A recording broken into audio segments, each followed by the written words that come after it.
Okay, so D&D YouTube has absolutely established that safety tools and session zeros are very important. But telling me that it's important and to talk to my players doesn't really tell me how to run a session zero. How am I supposed to start one? How do I make sure I cover all of the important things? I need to cover some potentially upsetting stuff in my upcoming campaign, but I don't want to bring down the mood of my players.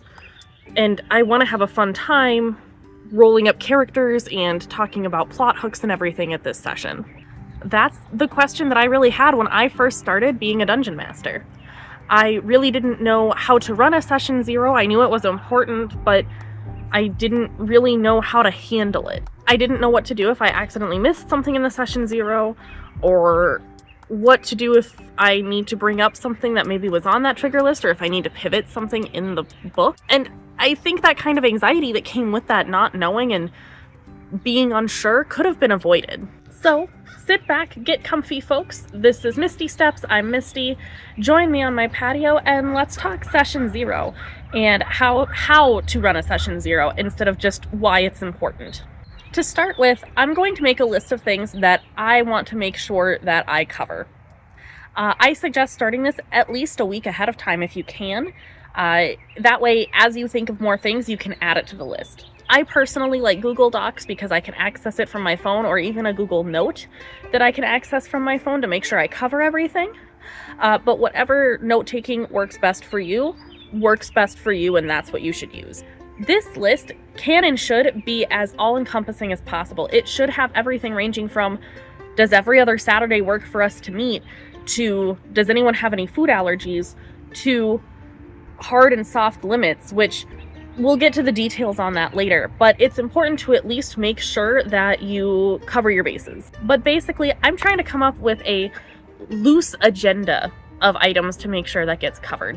Also, do you want a secret? This list doesn't have to be perfect. It doesn't have to be perfect. This is a guideline for you to direct the conversation. It does not have to be fully scripted out, and it's probably best if it's not, because questions are going to come up that you simply did not expect. And if you do forget something, you can always message your group in some sort of group message chat, whether that's Discord or via Facebook Messenger or whatever works best for your group, and just make sure that you mention it at that point. Once you use that group chat to actually schedule the session zero, I do have one addendum to add on to how wonderful a group chat is. If you are running a high intrigue game, a game with a lot of secrets and coercion and players not necessarily telling the truth to other players,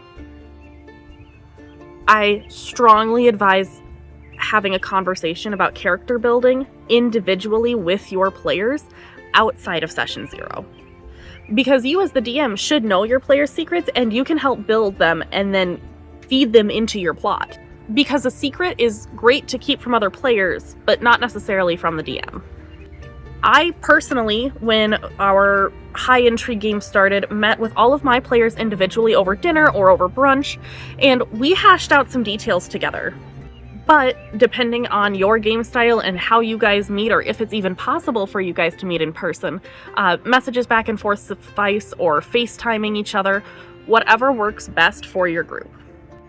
Use what's comfortable for your group and what's most comfortable for you as the DM, and what feels right based on the energy of the game that you're wanting to run.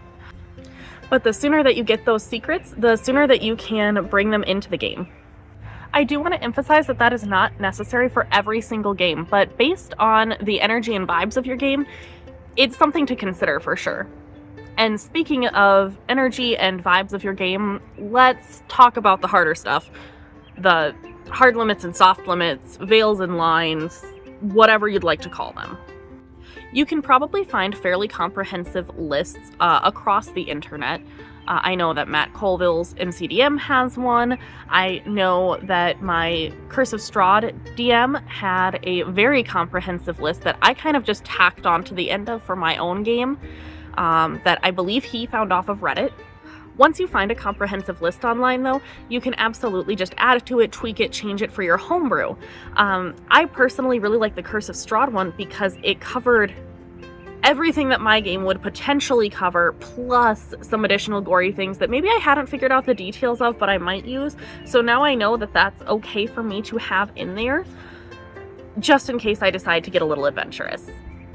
I also invite players to let me know if there's anything that might impact the game negatively for them, and I invite them to let me know that either in person, either in front of the group, or in my office with just the two of us. We do have separate rooms that we can speak in, or I will also ask if they want to DM me if they are more comfortable direct messaging me, private messaging me that way, because I want them to let me know if something is going to impact them negatively. And when I say impact them negatively, I mean truly lessen their enjoyment of the game. For example, I have a friend who hates gagging and retching noises. Those mouth noises make her want to vomit herself. So I simply don't make those sounds when I'm running a game for her. That's not her being overly sensitive. It's her asking to not feel nauseous at the table. And I think that that's reasonable. Even though it's not something I normally would have considered a trigger or put on a list of potential things, it's important for me to know that I need to tailor my own descriptors and how I would handle that and make different noises, or just avoid noises and maybe narrate more in that game instead of making funny voices and noises with my mouth. Another example would be my own personal example. I never want to have details of chemotherapy described to me in great detail, or cancer in any sort. I lost my dad to cancer when I was 23, so 8 years ago now, and I've definitely gotten more comfortable talking about it. But fantasy chronic illness is a thing in a game, and that's fine as long as we don't get into details. But if we're gonna start talking about the treatments and in detail as to what that would entail, I will have a bad time. Like, that's just going to unearth a lot of icky memories that I don't want to deal with. So I let my DMs know that that's a problem for me, because even if cancer is not on a trigger list, generic fantasy disease is something that comes up pretty regularly as a plot point or as a motivation. And I'm not saying it can't be in there, but I am saying I don't want details of a treatment or of chemotherapy or anything like that. And it's very likely that that didn't cross their minds to begin with, and that's okay. And before all of the anti-trigger, you should be able to handle it people get mad in my comments, saying that the real world is tough and you should be able to handle it, you're right, the real world is tough. And we are handling it in the real world. My friend who doesn't like gagging noises is a mom. She has a kid, and he inevitably gets sick and makes those noises and gets sick, and she still takes care of him because she's his mom and she loves him, and that's something she has to deal with. I have to deal with living in a world where cancer exists. And my stepdad now has it as well. Us asking for these things in our make-believe game that we play for fun isn't asking for too much. If you or your friends can't honor those requests, that doesn't sound like a great friendship. Just food for thought on that. Regardless, we don't want our session 0 ending on a low note like that. It's a bit of a bummer. While limits and warnings are super important, there are other things that you can also bring up. I try to put limits in the middle of the conversation so that it starts on an exciting hype front and it ends on an exciting hype front where people can just have a good time.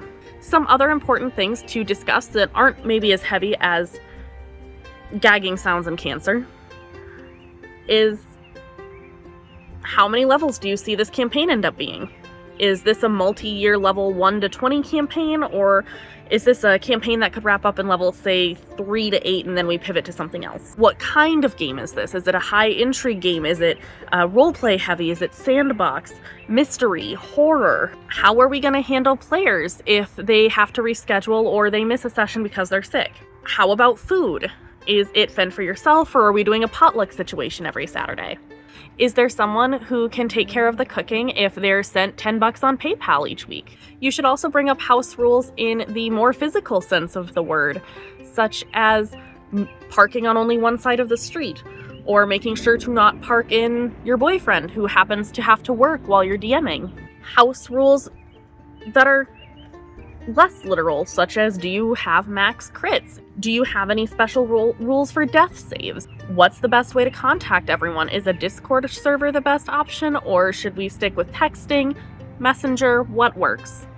Do any of the characters know each other ahead of time, and if so, how? Most of these questions are up to the DM to answer, but players are going to have important input.